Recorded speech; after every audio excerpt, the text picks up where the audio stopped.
अस्सलाम वालेकुम viewers. Viewers, आपको पता है कि पिछले एपिसोड में, पिछले पार्ट में, 7वें पार्ट में हम क्रोएशिया में पहुंचे थे। क्रोएशिया तक का सफ़र था जो तय किया था। तो आज हम क्रोएशिया से आगे इटली तक जो सफ़र है उसको डिस्कस करेंगे कि किस तरह का मुश्किल सफ़र है, वो भी जंगलात का ही सफ़र है।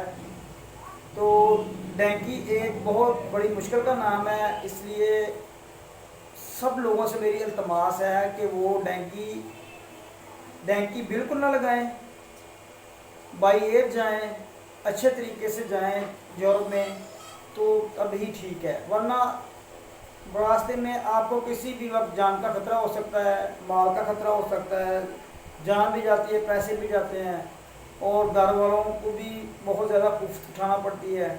इसलिए सबसे बेहतर तरीका यही है कि आप बिल्कुल भी सेफ़ जाएं और बाई एयर जाएं, वीज़ा लेके जाएं। आपको बताने का मकसद ही, उन मुश्किलात का बताने का मकसद ही सिर्फ ये है कि आप इस रास्ते में बिल्कुल ना जाएं। आगे जब हम जाते हैं कि क्रोएशिया, तो क्रोएशिया में फिर हम बड़ी मुश्किल से एंटर होते हैं। सबसे सख्त बॉर्डर है जहाँ पे बिल्ला फोर्स मशहूर है, वहाँ पे वो बहुत ज़्यादा मारती है जब आप बोस्निया से क्रोएशिया में दाखिल होते हैं। अगर आप किसी भी तरह क्रोएशिया में दाखिल हो चुके हैं, बॉर्डर क्रॉस कर लिया है, तो वहाँ से फिर आपको छुप छुपा के जाना पड़ता है जंगलात में से।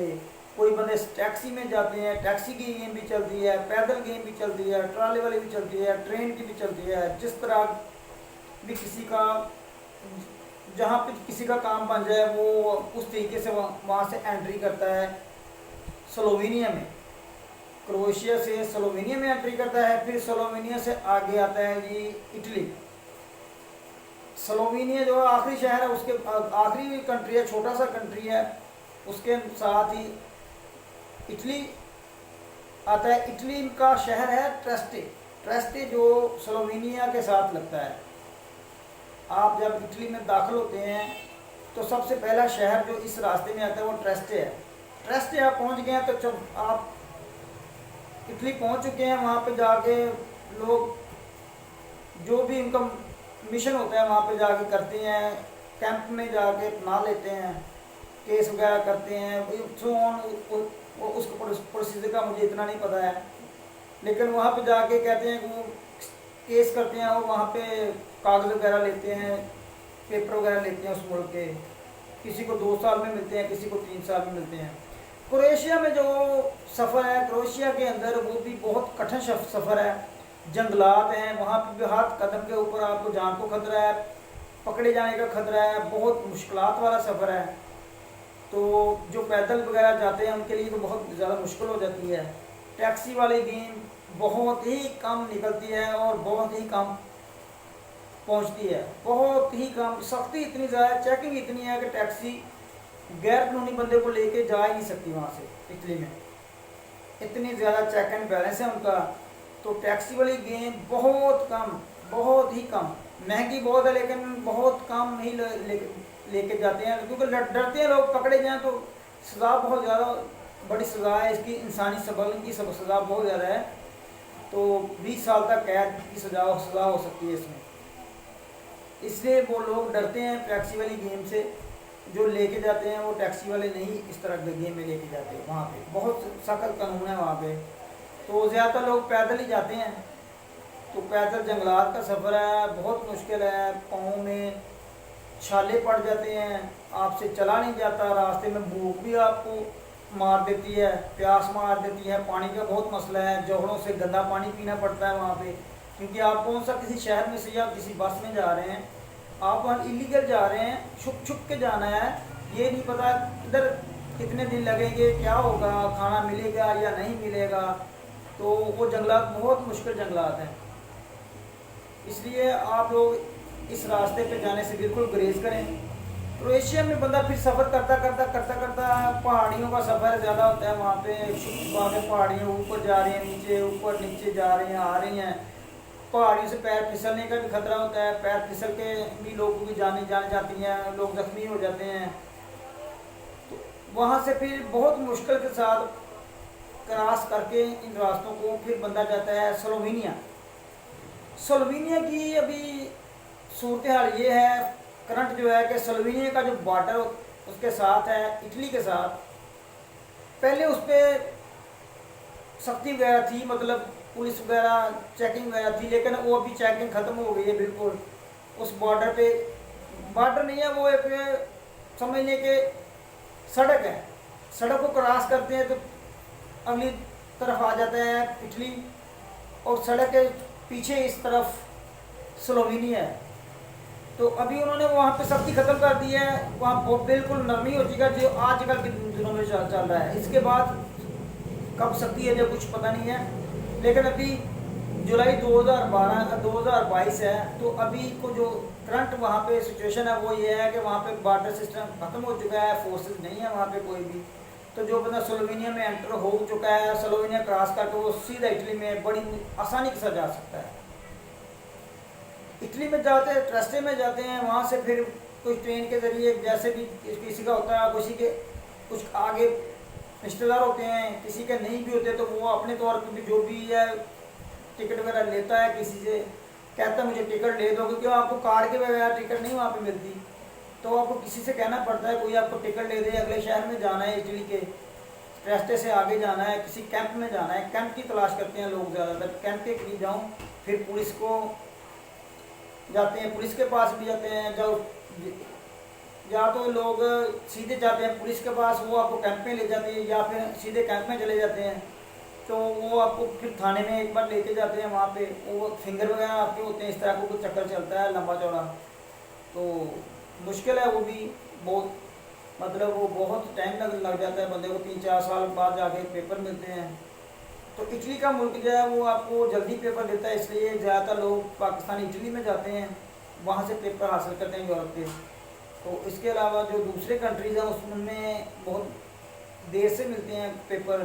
पुर्तगाल में पेपर कह रहे हैं कि जल्दी मिल रहे हैं। इसके अलावा जर्मनी में तो बहुत मुश्किल पेपर देते हैं वो, आपका केस बहुत मजबूत हो तो मिलते हैं, वो भी काफ़ी टाइम के बाद। तो और फ्रांस में भी मुश्किल से पेपर देते हैं। यूनान बहुत मुश्किल से पेपर देते हैं, 10 साल के बाद देता है। इटली 3-4 साल में पेपर दे देता है। आपका केस नॉर्मल भी हो तो तकरीबन आपको थोड़ा सा और डिले करके दे देता है। इसलिए सबसे आसान पेपर लेने कहा जाए यूरोप में तो वो इटली में है। तो इसलिए इटली में ज़्यादातर लोग जाते हैं, वहाँ से फिर आगे मूव कर जाते हैं फ्रांस में, जर्मनी में, स्पेन में, पुर्तगाल में, इस तरह के पोलैंड में, ये जो ममालिक इस तरह यूरोपियन के हैं। ये सारा सीन होता है उस वक्त वहाँ पे। तो जाके बंदा सीधा सेट नहीं हो जाता, बड़ी मुश्किल लाइफ है वहाँ पे। स्टार्टिंग में सेट होना बहुत मुश्किल है आपके लिए। 6-6 माह 7 साल लोग काम ही नहीं मिलता, लोगों को धक्के खाते रहते हैं, लोगों से मांग मांग के खाते हैं। मतलब मांगने वाली बात है, वहाँ पे किसी की कोई हेल्प भी नहीं करता। एक यूरो की चाय आती है, वो भी नहीं कोई किसी को पिलाता। आप पाकिस्तान से गए हैं ना, तो आपका वहाँ पे बहुत पाकिस्तान में जिगरी यार होता है जो, वो भी आपको वहाँ पे चाय नहीं पिलाता। हर बंदे को अपनी अपनी पड़ी हुई है कि मैं पैसे कमा के अपने घर पे, आपके लिए एक यूरो भी नहीं है उनके पास। इसलिए अगर आपका माइंड जाने का है तो ये सोच समझ के जाएं कि वहाँ हेल्प नहीं आपकी कोई भी करेगा। खाना आप वहाँ पे मांग मांग के खाएंगे, कैंपों में से आपको खाना मिलेगा, 6 माह गुजर जाए, साल गुजर जाए, आप घर एक पैसा भी नहीं भेज सकते। तो ये सीन होता है वहाँ पे, इतनी जल्दी काम नहीं मिलता। किसी को मिल गया तो उसके मुकद्दर है, तो कैंप में 6-6 माह निकल जाते हैं, जगह ही नहीं मिलती। वो रैश आगे देते हैं, देनी होती है कैंप वालों ने, तो वो कभी कभी मिलती नहीं है कई लोगों को, तो वो घर में भी फिर पैसा नहीं भेज सकते 6 माह साल तक। सेट होने में बहुत टाइम लगता है, बहुत ही मुश्किल लाइफ होती है वो शुरू वाली वहाँ पे। यूरोप अगर आप चले भी गए हैं तो वापसी का रास्ता नहीं है आपके पास। पेपर ले लिए हैं तो उधर के ही रहना, सारी उम्र बुढ़ापा उधर ही। फिर अब वापस आके पाकिस्तान में आप रह ही नहीं सकते, आपका दिल ही नहीं लगेगा पाकिस्तान में। आएंगे तो आप वापस चले जाएंगे, अगर कभी के चक्कर भी लगेगा 2-4-5 साल के बाद, तो सिर्फ पैसे आप भेज सकते हैं, आपके घर वाले खुशी से रह सकते हैं। खुश क्या होना है, जब आप पास आए हैं तो खुशी तो नहीं होती है, लेकिन फिर भी पैसे के मामले में वो खुश होते हैं इधर। तो बहुत ज़्यादा मुश्किल होती है लाइफ, वहाँ पे जाके गुजारा बहुत मुश्किल है। वहाँ पे अकेले ही रहना सारी उम्र आपने। कुछ लोग वहाँ पे साथ शादी कर लेते हैं, कुछ नहीं करते, बस ये सिस्टम चलता रहता है। तो शादी करके भी इतना आसान नहीं है कि आप वापस आ जाएं, वो आपको वापस नहीं फिर आने देते। बस ये इसी तरह आपकी लाइफ जो है ना ख़त्म हो जाती है, घर वालों की लाइफ बन जाती है, वो पैसा उन्हीं के पास फिर आता भेजते रहते हैं आप, तो वो पीछे अपने रहते हैं, खुशी खुशी रहते हैं जैसे भी है। तो आप उनके में उनमें फिर रह नहीं सकते इतनी जल्दी, पूरी फैमिली को आप उधर इतनी आसानी से बुला नहीं सकते, इतना आसान काम ये भी नहीं है। तो इसलिए ये फिर अजीब सा माहौल बन जाता है आपकी लाइफ का। तो लोग कुर्बानी देते हैं, एक घर में से बंदा मेन होता है, वो कुर्बानी देता है कि यार दूसरे लोग सुखी रहे, क्योंकि इधर हमारा खिता है, इसके हालात ऐसे हैं, गरीब मुल्क हैं, तो काम भी इतना ज़्यादा नहीं है, गुजारा होता है। ये सारी चीज़ें सोच के बंदा खुशी खुशी जाता है, लेकिन वहाँ पे जाके पछताता भी बहुत है। इसलिए ये सारा सफ़र यूरोप का बहुत दर्द भरा है। वहाँ पे पहुँच के भी आप खुश नहीं इतना रहते, पहुँच के भी खुश नहीं रहते, घरों से दूर खुशी भी नहीं है, मजबूरी में जाते हैं, पैसा कमाने के लिए जाते हैं कि घर में भेजें, और करके हालात अच्छे होते हैं, हालात अच्छे करते करते करते करते अपनी ज़िंदगी ख़त्म। बस यही सीन चलता रहता है। इसलिए आपसे यही इल्तमास है कि कुछ लोग तो रास्ते में ही बेचारे मर जाते हैं सफ़र में ही, कुछ सफ़र से वापस आ जाते हैं। वापस आना ज़्यादा मुश्किल है। फिर अगर आप यूरोपियन कंट्रीज में निकल चुके हैं ना, वहाँ पे तुर्की से आगे निकल चुके हैं, तो अब वापस आना फिर इलीगल तौर पे उससे भी ज़्यादा मुश्किल।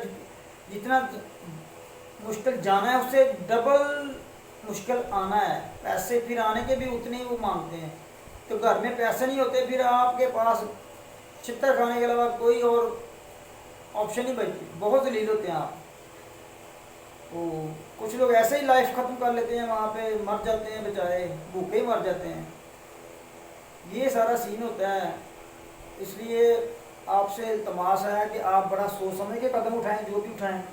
ऐसे ही मुंह उठा के ना किसी कहने पे चले जाएं, मेरा दोस्त गया मैं पीछे चला जाऊं, आपकी लाइफ तबाह हो जाती है।